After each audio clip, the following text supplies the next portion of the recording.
আপাতত 5 দিন বন্ধ থাকছে মিড ডে মিলের মেসেজ করার যে অ্যাপ, সেই অ্যাপটা। তাহলে কিভাবে মেসেজ এন্ট্রি করতে হবে তার জন্য এই সম্পূর্ণ ভিডিওটি দেখুন। গুরুত্বপূর্ণ অর্ডারটা দেওয়া হয়েছে government of West Bengal school education ডিপার্টমেন্টের অফিস অফ প্রজেক্ট ডিরেক্টরের পক্ষ থেকে। PM প্রধান স্কুল এডুকেশন ডিপার্টমেন্ট দেওয়া হয়েছে সমস্ত জেলার ম্যাজিস্ট্রেট আর ডিএমদের, এছাড়া চেয়ারম্যানদের, সমস্ত সার্কেলের। সাবজেক্ট হচ্ছে temporary suspension of MS portal. With reference to above, in this inform you that has been decided to transfer of AMS portal from NDC to SDC. Hence, uploading and downloading of all data will be temporarily suspended on or from 10 PM 4 July 2024 to midnight 9 July 2024।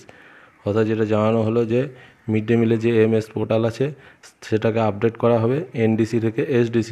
আর সেই কারণে যে uploaded data entry বা যেগুলো uploading হয় mid day মিলের message পাঠানো, সেগুলো সমস্ত কিছুই টেম্পোরারি সাসপেন্ড অর্থাৎ বন্ধ থাকছে। কতদিন না 2024 সালের 4ই জুলাই রাত 10টা থেকে 9ই জুলাই মিডনাইট অর্থাৎ রাত 12টা পর্যন্ত।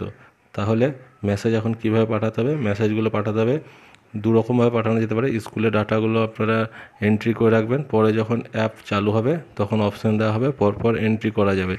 অথবা মিড ডে মিল যে ব্লক লেভেলে যে অফিস আছে, ব্লকে ফোনের মাধ্যমে ডাটাগুলো পাঠিয়ে দেবেন, সেখান থেকে ওনারা সেগুলো পরে মিড ডে মিল অ্যাপে আপলোড করে দেবেন।